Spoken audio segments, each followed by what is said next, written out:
여러분 안녕하세요. 화가이면서 동시에 아주 날카로운 미술평론가인 AI 상상해 보셨나요? 오늘은 바로 그런 모델 오픈비전 3에 대해 이야기해 보려고 합니다. 보고 이해하는 능력과 새롭게 창조하는 능력, 전혀 달라 보이는 이 두 가지를 하나로 합쳤다는데 이게 대체 무슨 의미인지 오늘 한번 제대로 파헤쳐 보겠습니다. 자, 바로 이 질문이 오늘 우리가 다룰 내용의 핵심이에요. 세상을 보는 AI가 그걸 또 창조까지 할 수 있다? 지금까지는 이거 완전 별개의 능력이라고 생각했거든요. 과연 이 둘이 한 몸에 들어갈 수 있을까요? 네, 지금까지는 그랬어요. AI한테 이해, 그러니까 뭔가를 보는 건요, 생성, 즉 그림을 그리는 거랑은 완전히 다른 세상 이야기였죠. 그냥 서로 다른 기술, 다른 분야, 이렇게 취급을 해왔던 거예요. 아니, 근데 왜 이 두 능력을 굳이 분리해야 했을까요? 그 이유를 알려면요, AI가 가진 아주 근본적인 문제, 이른바 두 개의 뇌의 문제라는 걸 먼저 들여다봐야 합니다. 그러니까 최신 AI들 대부분이 이미지를 처리할 때 말이죠, 사실상 뇌를 두 개 썼다는 거예요. 전문 용어로는 시각 토크나이저가 두 개였다고 하는데, 쉽게 말해서 하나는 저건 고양이네? 하고 큰 그림을 이해하는 뇌, 그리고 다른 하나는 그 고양이의 털 한 올 한 올까지 세밀하게 기억하는 그런 뇌가 따로 있었던 거죠. 자, 첫 번째 뇌, 이해하는 뇌는요, 이미지에 뭐가 있는지, 이게 무슨 개념인지 파악하는 데 아주 특화되어 있어요. 여러분도 잘 아시는 클립 같은 모델이 바로 이 역할을 하는 대표적인 친구라고 할 수 있죠. 그리고 두 번째 뇌, 생성하는 뇌는 정반대예요. 이건 이미지를 직접 만들어내야 하니까 아주 미세한 디테일, 픽셀 하나하나에 집중하는 역할을 맡았어요. 자, 여기서 문제가 생깁니다. 똑같은 이미지를 보는데 뇌 두 개가 따로따로 일을 하는 거예요. 얼마나 비효율적이에요? 이게 바로 진짜 똑똑한 통합 AI로 가는 길을 가로막고 있던 아주 큰 벽이었던 겁니다. 바로 그 비효율적이고 복잡한 두 개의 뇌 문제를 해결하겠다고 나타난 영웅이 있습니다. 네, 오늘의 주인공이죠. 바로 오픈비전 3입니다. 그럼 오픈비전 3가 대체 뭐냐? 딱 두 단어로 정리할 수 있어요. 단일, 그리고 통합. 이해하는 것과 생성하는 걸 위해서 딱 하나의 표현만 배우는 말 그대로 뇌가 하나인 시각 인코더라는 거죠. 이게 기존 모델들이랑은 완전히 다른 점이에요. 아니, 그럼 대체 어떻게 그 복잡한 두 개의 뇌를 하나로 합쳤을까요? 그 똑똑한 구조 한번 들여다보죠.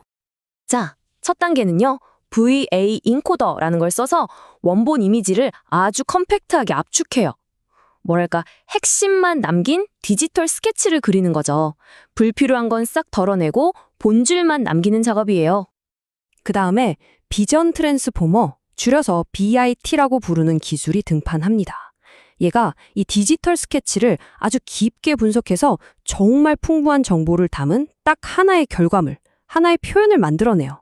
바로 이게 이해와 생성을 모두 책임질 통합된 뇌의 핵심이 되는 겁니다.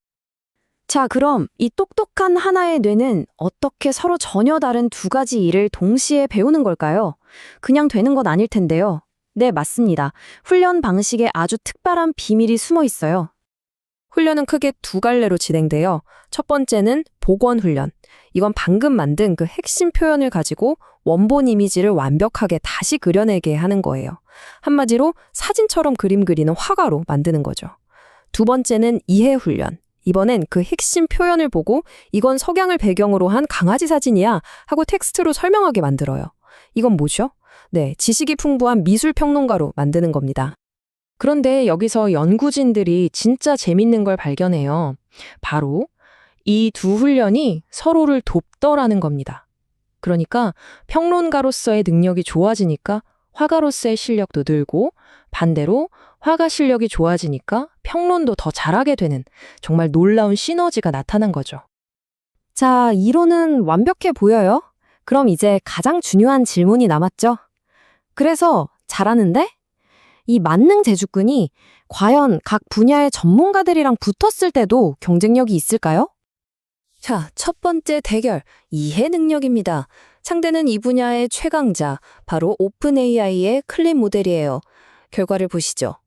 와, 놀랍게도 두 가지를 다 하는 오픈비전 3가 전문가인 클립이랑 거의 대등하거나 심지어 어떤 항목에선 살짝 더 잘해요.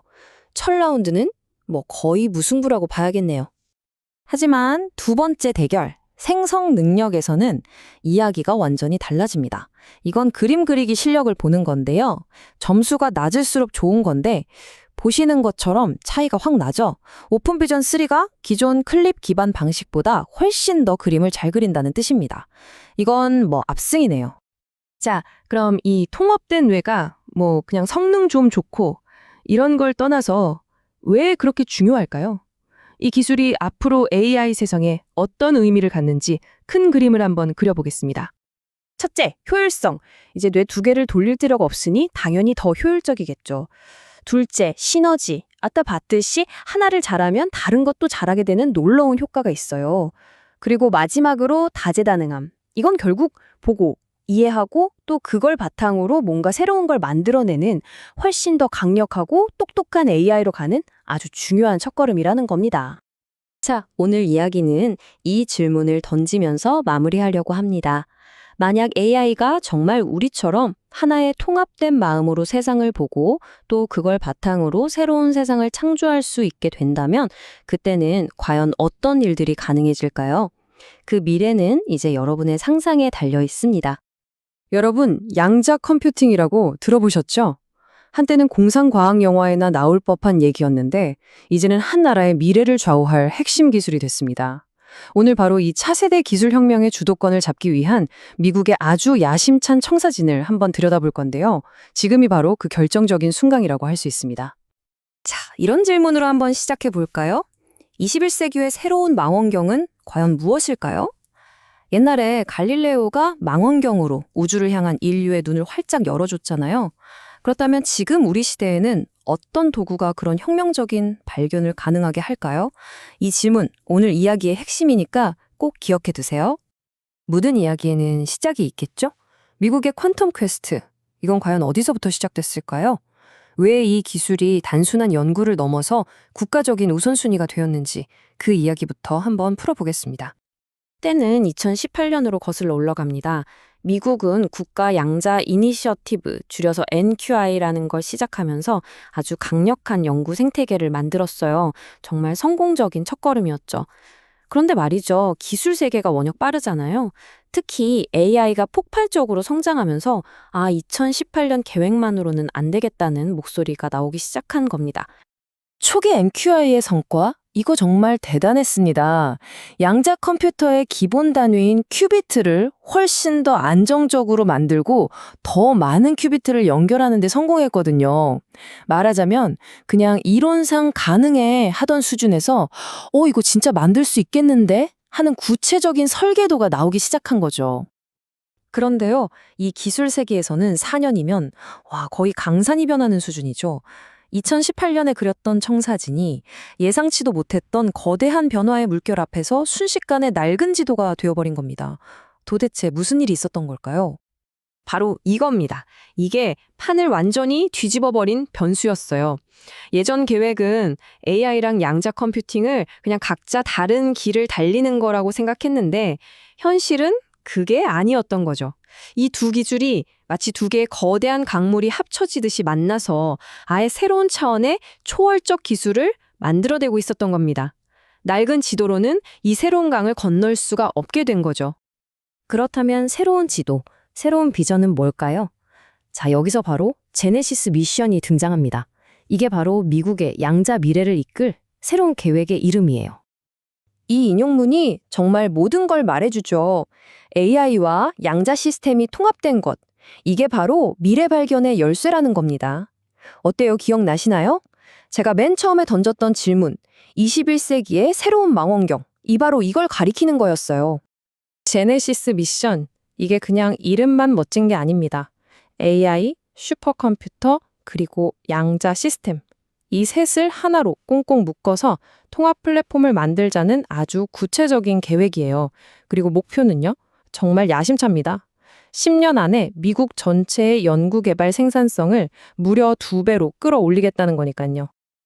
자, 그럼 이제 이 거대한 비전이 어떻게 기술적으로 구현되는지 그 속을 한번 들여다볼까요? 이 비전의 심장부에는 바로 퀀텀 GPU 슈퍼컴퓨터가 자리 잡고 있습니다. 이게 뭐냐면요. 양자 프로세서인 QPU, AI를 위한 GPU, 그리고 일반 CPU가 그냥 따로따로 노는 게 아니에요. 마치 우리 몸의 뇌와 심장, 근육이 착착 협력하듯이 하나의 팀으로 완벽하게 통합된 시스템을 만드는 겁니다. 이런 통합이 어떻게 가능하냐고요? 바로 두 가지 핵심 기술 덕분입니다. 첫째는 브릿지 기술인데요.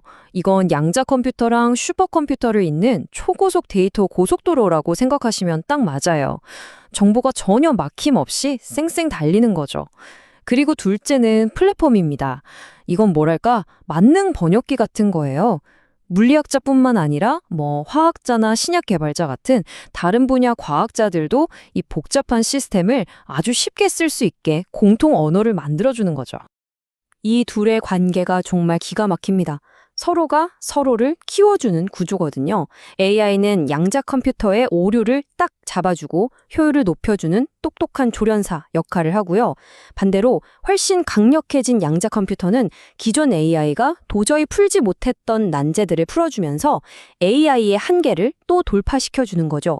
이게 그냥 상상이 아니라 지금 미국 국립연구소에서는 실제로 벌어지고 있는 일입니다. 자, 이제 거의 다 왔습니다. 마지막으로 이 거대한 비전을 현실로 만들기 위한 구체적인 액션 플랜 한번 살펴볼까요? 그럼 이 비전을 현실로 만들 구체적인 실행 계획, 그게 뭘까요? 바로 이 5가지 핵심 전략에 다 담겨 있습니다. 가상 시뮬레이션으로 개발 속도를 확 올리고 AI로 골치 아픈 오류를 잡고 다 같이 협업할 수 있는 판을 깔아주고 실제 응용 사례를 만들어서 쓸모를 증명하고 마지막으로 명확한 기준으로 우리가 어디까지 왔는지 측정하는 것. 이 5가지가 바로 미래로 가는 로드맵인 셈이죠. 하나씩 좀 더 쉽게 풀어볼까요? 첫째, 양자 디지털 트윈. 이건 실제 비싼 하드웨어를 만들기 전에 컴퓨터 시뮬레이션으로 먼저 돌려보는 거예요. 시간과 비용을 엄청나게 아낄 수 있겠죠. 둘째, AI 통합. 양자 컴퓨터의 가장 큰 골칫거리가 바로 오류인데 이걸 AI의 힘을 빌려서 실시간으로 바로 잡자는 겁니다. 셋째, 협업 허브를 만들어서 너도 나도 좋은 도구나 데이터를 공유하게 하고요. 넷째, 신소재나 신약 개발 같은 진짜 현실 문제에 적용해서 이거 정말 쓸모있다는 걸 보여줘야 합니다. 마지막으로 아주 명확한 기준, 즉 벤치마크를 세워서 우리가 지금 잘하고 있는 건가? 이걸 객관적으로 딱딱 측정하자는 겁니다. 그러니까 이 5개항 계획의 핵심을 한 문장으로 요약하면 바로 이겁니다. 이제는 그냥 새로운 걸 발견하는 연구 단계에서 벗어나서 실제로 우리가 쓸 수 있는 통합 시스템을 만들고 배포하는 단계로 넘어가자는 거죠. 패러다임이 완전히 바뀌는 겁니다. 이 마지막 인용문이 우리가 왜 이 얘기를 하고 있는지 그 무게를 다시 한번 느끼게 해주네요. 경제, 안보, 그리고 과학계의 미래 전체가 걸려있는 정말 어마어마한 경쟁이라는 겁니다. 자, 오늘 이야기의 핵심을 담은 마지막 질문을 여러분께 던지면서 마무리하겠습니다. 과연 이 청사진, 미국을 다음 과학혁명의 승자로 이끌기에 충분할까요? 미래는 아직 정해지지 않았죠. 그 답은 앞으로 우리 눈앞에 펼쳐질 역사가 말해줄 겁니다. 여러분의 생각은 어떠신가요? 여러분 혹시 내 노트북에 있는 AI가 진짜 전문가처럼 어려운 문제들을 척척 풀어낸다면 어떨 것 같으세요? 오늘은 바로 그걸 가능하게 해주는 업스킬이라는 아주 강력한 도구에 대해 이야기해보려고 합니다. 자, 그럼 한번 제대로 파헤쳐 볼까요? 자, AI를 좀 써봤다 하시는 분들이라면 누구나 공감할 만한 딜레마가 있죠. 바로 성능이냐, 비용이냐 하는 문제인데요. 이 둘 사이에서 끊임없이 줄다리기를 해야만 하는 거죠. 그런데 만약에요, 내 노트북에서 돌아가는 그 AI가 전문가 수준의 문제를 해결할 수 있다면 어떨까요? 이게 바로 오늘 우리가 풀고 싶은 숙제입니다. 한번 상상해 보세요. 비용 걱정 전혀 없이 내 컴퓨터에서 초고성능 AI를 마음껏 쓸 수 있다면 정말 꿈 같은 이야기죠? 지금 AI 세계를 보면요. 딱 2가지 선택지가 있는 셈이에요. 한쪽에는 성능은 정말 끝내주지만 사용료가 어마어마한 소위 말하는 소타, 최첨단 모델들이 있고요. 다른 한쪽에는 내 노트북에서 빠르고 저렴하게 돌릴 수 있는 로컬 모델이 있죠. 근데 얘네들은 좀 복잡한 전문 작업에 들어가면 힘을 잘 못 써요. 그러니까 지금까지는 이 둘 중 하나를 눈물을 머금고 선택해야만 했던 겁니다. 자, 그런데요. 이 딜레마를 아주 기가 막히게 해결할 방법이 등장했습니다. 그게 뭐냐면 바로 작은 모델한테 새로운 기술을 가르치는 거예요. 네, 이게 바로 오늘 이야기의 핵심, 바로 에이전트 스킬이라는 개념입니다. 그럼 에이전트 스킬이 대체 뭘까요? 아주 간단하게 말하면요. AI를 위한 일종의 비법 노트라고 생각하시면 돼요. 이 파일 하나에 어떤 어려운 작업을 해결하기 위한 단계별 지침, 실제 코드, 심지어 전문가의 노하우까지 싹 다 담겨 있는 거죠. 이게 작동하는 방식이 정말 재미있어요. 딱 스승과 제자 모델이거든요. 자, 보세요. 먼저 클로드 오퓨스 같은 아주 똑똑한 스승 AI가 정말 복잡한 문제를 한번 풀어냅니다. 그럼 업스킬이라는 도구가 옆에서 그걸 전부 지켜보면서 방금 말한 그 비법 노트, 즉 스킬 파일을 만드는 거예요. 그리고 마지막으로 우리 노트북에 있는 작은 제자 AI가 이 비법 노트를 딱 보고 그대로 따라해서 똑같은 작업을 해내는 거죠. 어때요? 정말 직관적이지 않나요? 이걸 한마디로 표현한 정말 멋진 비유가 있어요. 바로 로빈후드입니다. 생각해보세요. 엄청 비싸고 성능 좋은 모델, 그러니까 부자 모델의 지식을 쏙 빼내서 작고 저렴한 가난한 모델들이 쓸 수 있게 나눠주는 거잖아요. 정말 딱 들어맞는 비유죠? 자, 그럼 이제 개념은 좀 잡히셨을 것 같아요. 그럼 이 업스킬이라는 도구가 구체적으로 어떻게 이 멋진 아이디어를 현실로 만들어내는지 그 작동 방식을 한번 들여다보겠습니다. 이거 쓰는 법 보면 진짜 깜짝 놀라실 거예요. 너무 간단해서요. 그냥 터미널 창에 업스킬 제너레이트라고 치고요. 그 뒤에 내가 하고 싶은 일을 예를 들어 파이토치용으로 최적화된 쿠다 커널 만들어줘. 이렇게 그냥 말하듯이 써주면 끝이에요. 뭐 복잡한 코딩 같은 거 전혀 필요 없고요.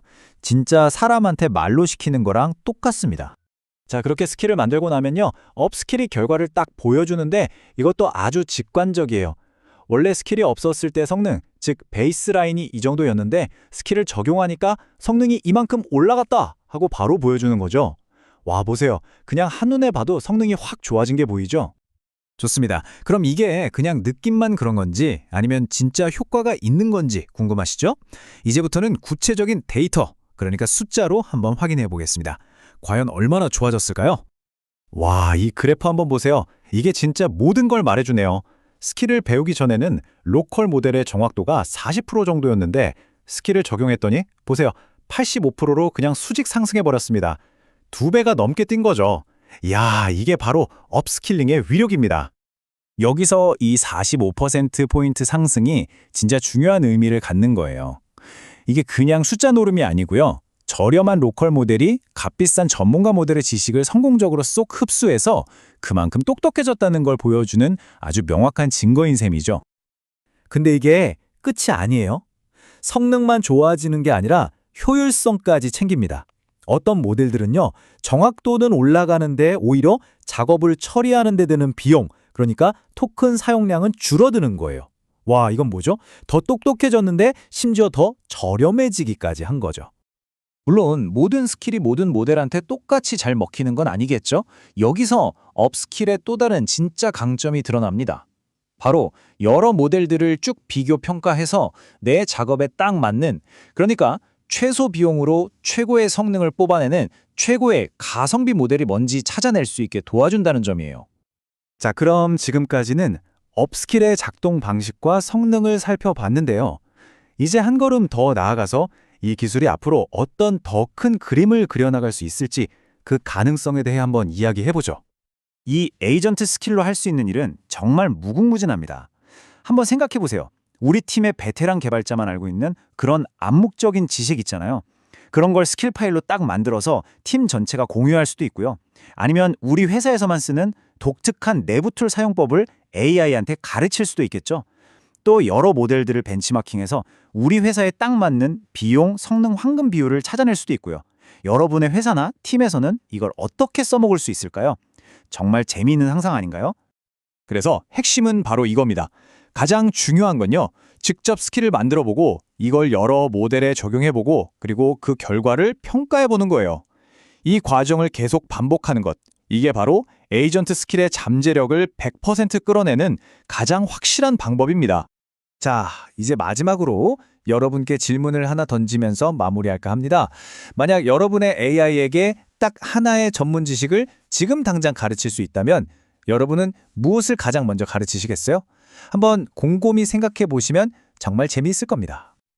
AI 에이전트 시스템을 만든다고 하면 다들 뭐라고 생각할까요? 아마 에이전트는 많을수록 좋은 거 아니야? 이럴 거예요. 에이전트를 더 많이 투입하면 당연히 성능도 좋아질 거라는 믿음이죠. 하지만 오늘 분석에서는요, 바로 그 통념에 정면으로 도전하고 실제로 뭐가 중요한 건지 그 과학적 원리를 깊이 파헤쳐 보겠습니다. AI 에이전트를 설계할 때 널리 퍼진 거의 신화처럼 굳어진 생각이 하나 있습니다. 바로 에이전트는 무조건 많을수록 좋다는 건데요. 정말 그럴까요? AI 업계에선 이게 거의 주문처럼 외우는 말이 됐죠. 그냥 전문가 에이전트를 더 넣으면 결과는 계속 좋아질 거야. 실제로 몇몇 연구에서도 에이전트 수가 많을수록 또 서로 협력할수록 성능이 올라간다는 결과가 나오기도 했고요. 그런데 말이죠. 만약에 이 가정이 송두리째 틀린 얘기라면 어떨까요? 이 간단하지만 아주 도발적인 질문에서 오늘 우리가 파헤칠 모든 이야기가 시작됩니다. 그래서 진짜 똑똑한 연구자들이 팔을 걷어붙였습니다. 그냥 그럴 것 같다는 짐작이 아니라 아주 거대하고 엄격하게 통제된 과학 실험을 통해서 이 통념을 제대로 한번 검증해 보기로 한 거죠. 자, 그럼 이 거대한 실험이 대체 어떻게 설계되는지 한번 들여다볼까요? 이 에이전트는 많을수록 좋다는 신화를 어떻게 시험대에 올렸을까요? 와, 이 숫자 좀 보세요. 180. 이게 그냥 숫자가 아니고요. 연구팀이 테스트한 에이전트 구성의 가지수입니다. 그것도 GPT, 제미나이, 클로드 같은 요즘 제일 잘 나가는 모델들을 총동원해서 말이죠. 정말 엄청나죠. 그리고 그냥 아무 일이나 시킨 게 아니에요. 보세요.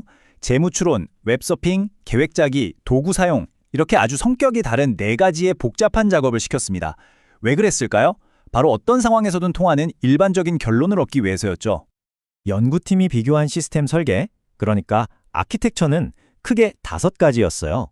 혼자 다 하는 단일 에이전트, 각자 일하고 나중에 보고만 하는 독립형, 중간에 대장 에이전트가 지휘하는 중앙집중형, 자기들끼리 막 소통하는 분산형, 그리고 이 둘을 섞은 하이브리드까지. 당연히 구조가 복잡해질수록 서로 연락하느라 시간과 에너지를 더 많이 쓰겠죠? 이걸 통신 오버헤드라고 부릅니다. 자, 그럼 이제 드디어 실험 결과입니다. 모두가 믿었던 그 신화가 와르르 무너지는 순간이죠. 과연 어떤 놀라운 사실이 밝혀졌을까요? 결과를 제대로 이해하려면 딱 하나만 기억하시면 됩니다. 바로 작업의 종류인데요. 크게 2가지로 나눌 수 있어요.